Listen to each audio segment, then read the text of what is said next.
Los términos económicos, las cifras, las políticas y la problemática nacional, lo que más afecta al salvadoreño, todo lo que usted desea saber acerca de la economía nacional e internacional. A continuación, en Análisis Económico Semanal de Diálogo con Ernesto López.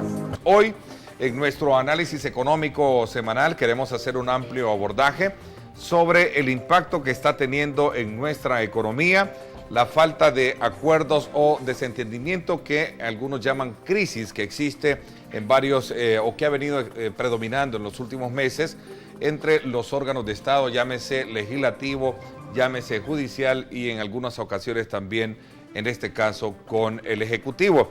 En reiteradas ocasiones hemos escuchado no solo a la empresa privada, sino también a otros sectores de la vida productiva del país sobre el disincentivo que genera en los inversionistas la confrontación jurídico-política entre diputados y también la Sala de lo Constitucional. ¿Cuál es el impacto o cómo podemos medir, digamos, el impacto o los alcances que esto tiene en ese espíritu de desarrollo que debería de tener nuestro país?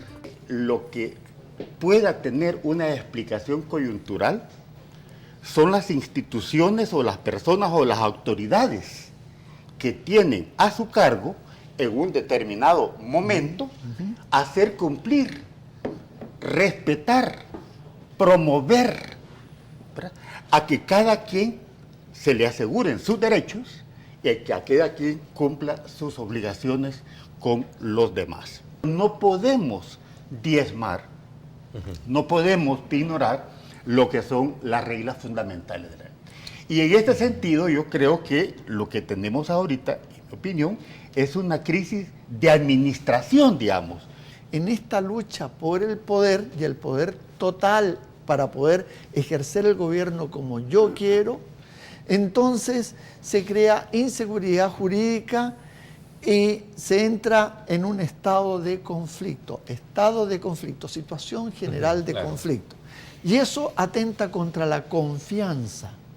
Y aquí entramos en el tema económico. ¿Qué es lo que necesita una economía para crecer? Confianza, reglas del juego que son predecibles, es decir, que si no son estáticas, pero por lo menos van en una sola dirección. ¿Y por qué es importante? Porque la economía crece cuando hay inversión, cuando hay gente que se decide apostar sus recursos para realizar una empresa o para generar una nueva oportunidad o para dar empleos. Lo que cuesta sacar una solvencia del Ministerio de Hacienda, aunque tengas pagado otros impuestos.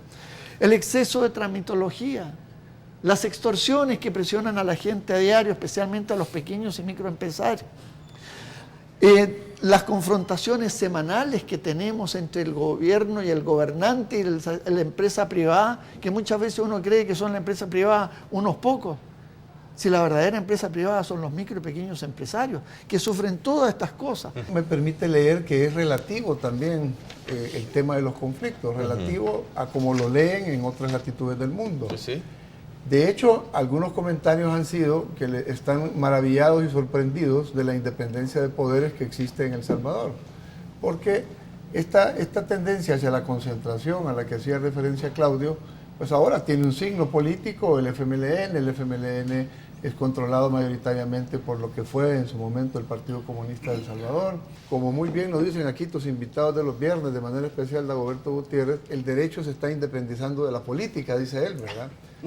Y claro, nosotros esperaríamos que esa tendencia se profundizara en el país y se institucionalizara realmente la separación de poderes. Estados Unidos está con El Salvador. La Casa Blanca, aún un partido demócrata, está con El Salvador. Y esa es una ventaja, ¿no? Tenemos una gran preferencia por ese país. La simpatía y la aceptación que tiene el salvadoreño en Washington es innegable. Nosotros tenemos una ley migratoria en este momento, del cual los salvadoreños van a ser los primeros que se van a beneficiar. No nos olvidemos de que nosotros como país estamos en una situación decreciente. Nuestra economía es hacia abajo. Yo espero que nunca lleguemos el próximo año a la tinta roja. Perdón, don Alfredo, pero cuando usted hacía la pregunta, cuando usted planteaba, esa es la gran pregunta, yo entendería que también en esta mesa se planteó que parte de ese problema, de esa indiferencia, es producto de la lucha por el control del poder, lo decía en la tesis que planteaba. Yo lo sé. Entonces hay una respuesta que no habría que andarla buscando, sino que ya está. Nicaragua.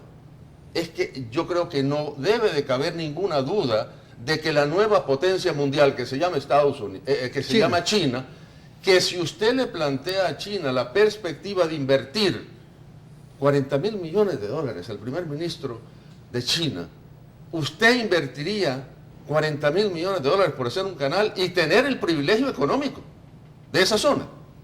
¿Qué le va a decir China? ¿Que no? ¿O simplemente le va a decir, por supuesto que sí? Seguimos teniendo una posición estratégica frente a los Estados Unidos, sin ninguna duda, y una posición estratégica frente al Pacífico. Los conflictos son buenos justamente para dirimir problemas, encontrar soluciones y poder mejorar. Eso es lo bueno de un conflicto. Hay diferentes posiciones, tenemos que ponernos de acuerdo. Sin embargo, si el conflicto es el problema, porque está fundamentado en razones ideológicas, entonces se entra en la crisis que tenemos. Por eso hay que sentarse a encontrar una solución a esto. El promedio de crecimiento de los últimos 5 años de El Salvador sea de 0.6% de promedio anual, que nos ubica en el último puesto en Latinoamérica, lejos de Venezuela, que tiene 1.8, que es el penúltimo. La inversión pública ha decaído y también la privada, aunque pareciera que estamos creciendo mucho, no es nada del otro mundo. Pero si vemos la inversión privada, que tú lo sacabas muy bien, en algunos proyectos sí, siempre hay inversión, en algunos proyectos porque son muy especiales, son las joyitas dentro de esta gran caja que está llena de otras cosas que no tienen mayor valor. Entonces uno va a tomar la joya, uno no toma las otras. Entonces, ¿qué tengo? Que El Salvador recibió el menor ingreso de inversión extranjera directa de toda Centroamérica y Panamá. El problema de la violencia es un problema de educación, el problema de la violencia es un problema de cultura. Le estamos tocando el corazón a los salvadoreños, sobre todo los que no tienen, los que ahorita no tienen la posibilidad de tener un trabajo, ni la posibilidad de tener un ingreso suficiente para llevarle alimentos a su familia. ¿Sí? Yo creo que el empleo, no me hace falta extenderme en eso. Lo que yo quiero decir es que el empleo no se trata de números dichos en compromisos electorales. Si nosotros nos comprometemos con alcanzar, duplicar el valor de las exportaciones de El Salvador en 5 años, si podemos duplicar los flujos de inversión extranjera directa en el país en los próximos 5 años, si podemos duplicar la producción de alimentos en el país, yo les aseguro que el empleo que se va a generar por esa actividad no va a ser de 200.000, ni de 300.000, ni motivos para hablar de una fábrica de empleos. Sí, pero va a ser análisis. Pero va a ser una cuestión Claudio, muy permíteme un minuto porque me interrumpió mi maestro. Una cosita y yo nada más, a él le permito una que me colita, interrumpa. Muchas una colita gracias, nada más. Federico. Pero eso te lleva nuevamente a generar confianza y una institucionalidad que funcione. Gracias, Carlos Federico. El tema del empleo no es un tema de estadísticas, es un tema de cómo se sienta la gente en la calle, ¿verdad? Porque puede llevarle el pan a su familia. Y es donde yo percibo que los liderazgos políticos del país no lo toman en serio. Correcto. Yo creo que quienes estamos irrespetando justamente ese término sagrado del empleo, ¿verdad? Somos los sectores cuando conflictuamos. Una persona de un banco que desafortunadamente no ha logrado permiso de su institución para estar aquí con nosotros, me decía: Carlos Federico, yo estoy en las juntas directivas del banco en donde se toman las decisiones de asignación de recursos. A mí me encantaría poderle gritar al sector empresarial y al sector político del país que la confianza a la que tú te refieres traería la inversión que nosotros necesitamos, ¿verdad? Y que por lo tanto disminuir el conflicto político en el país tiene impacto en la productividad nacional. Por supuesto. Fíjate, visto desde una persona competitividad, que está evaluando solicitudes de crédito, Claro, ¿verdad? claro. que necesitamos poner las bases para un pacto social mínimo. Sí, señor. ¿Verdad? Y necesitamos Con bases reales. Claudio, yo te doy la palabra porque ahora te interrumpí a ti. Era y necesitamos quizás hacer lo que hizo Japón, ¿verdad? Un instituto que estudie la conducta de los salvadoreños para conocernos mejor como seres humanos. Yo insisto en que tenemos un problema de comunicación. No hablemos de desorden fiscal, no hablemos de crisis, de gasto innecesario, de gasto excesivo, que necesito más para... Déficit fiscal lo haría hecho desaparecer sin haberle colocado un impuesto a Mira nadie. qué interesante. Pero Mira, tú qué sabes, interesante. ¿Sabes la inversión de la ampliación canal de Panamá? ¿Sí? Eso, 6.000 Sí. millones de dólares. Sí. A un año. Ahora, les voy a decir una cosa. El centro comercial va a ser el Pacífico. Sí, señor. Pero hay una cosa importantísima. Estamos dejando al otro lado a toda Europa, que como grupo puede ser el segundo o más lejos el tercero más grande economía. Estoy hablando y resulta que está toda el área del Atlántico, Estados Unidos, Canadá, y ahí vamos hasta Sudamérica, Argentina. Ellos van a necesitar y van a pelear por estar metidos en este gran flujo comercial. Quisiera ver mi El Salvador después que fuimos la Suiza de Centroamérica. Después de que fuimos reconocidamente la mano de obra más eficiente de Centroamérica, reconocida mundialmente. Yo quisiera ver cuando nosotros, bueno, en el café fuimos el quinto exportador del mundo del mejor café del mundo. Algodón. Nosotros fuimos un país industrializado aceleradamente. Nosotros tenemos una estabilidad monetaria y fiscal excelente. Es decir, ¿qué tanto les puedo decir lo que fue ese El Salvador? Los modelos se nos terminaron. La visión a la cual nos debemos comprometer todos es ver a El Salvador, claro, fuera de cámara dijimos Rotterdam, ¿verdad? Pero Rotterdam es un puerto inmenso, pero El Salvador como un país entero logístico es un recurso importantísimo. Unamos trenes, puertos y aeropuertos. Todo. Y unamos al Pacífico, a Centroamérica y hacia el Atlántico. ¿Se da cuenta usted cómo estas situaciones de incertidumbre que crean desconfianza entorpecen toda una actividad, todo el desarrollo de algo que se tiene que llevar adelante para progresar?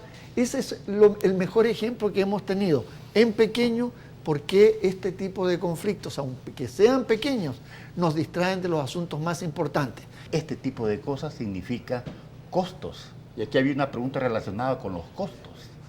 Costos de ellos, ¿verdad? A causa de un problema como este, que no tampoco lo quiero minimizar, pero debería tener su foro y su instancia para resolverse. Cada vez que más, hablando con mis compañeros en este vendaval, lo que me dicen es que este país es inviable. Este país no tiene futuro. Es lo que me dicen. Claro que no. Nosotros, por supuesto que tenemos todo el potencial. Lo que tenemos que hacer es exactamente lo que estamos hablando que tenemos que hacer. Precisamente aglutinar a todos los salvadoreños sobre un pacto, sobre una visión, sobre un objetivo. Nosotros estamos caminando en un camino que si no hacemos las correcciones correctas, financieras, vaya, el tema del Fondo Monetario, si no, nosotros no vamos a lograr un stand-by, ni siquiera un waiver, a menos de que tengamos realmente una reconstrucción total de la estructura financiera y de las responsabilidades, sobre todo lo que tenemos. Y si, señores, esa es una realidad, cualquier gobierno va a tener que enfrentar esa situación. Esto fue el análisis económico semanal de Diálogo con Ernesto López. Gracias por su atención y hasta el próximo miércoles.